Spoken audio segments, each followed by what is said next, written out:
The original contribution that we make in our article is the analysis of the effect of perceived threats from climate change on climate change concern.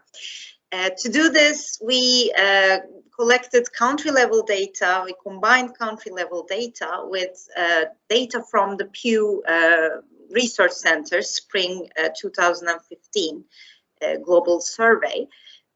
We also aim to distinguish between perceived threats at a personal scale to oneself and family on the one hand, and perceived threat to all humans around the world at a planetary scale. And what we found is that both of these perceived threats had substantive effects on climate change concern. However, perceived personal threats had a greater influence on climate change concern than planetary threats. What we found further is that the effects of these perceived threats were also moderated by gross domestic product per capita.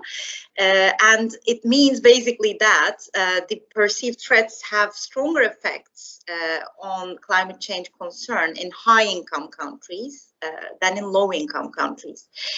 So what does it all mean about what we are experiencing today in terms of the climate emergency? Well, addressing climate change requires global effort from both governments and, to a certain extent, of course, individuals.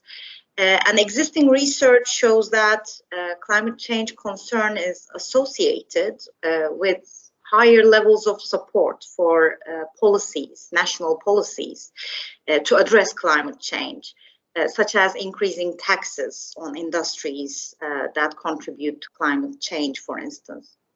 And likewise, climate change concern was also found to be associated with individuals' behavior to address climate change.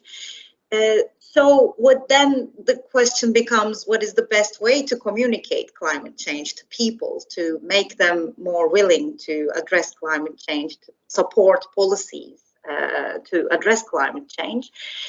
So there's a discussion in the literature on how it's best to do this, and the role of fear appeals and threats posed by climate change on communicating climate change to the people.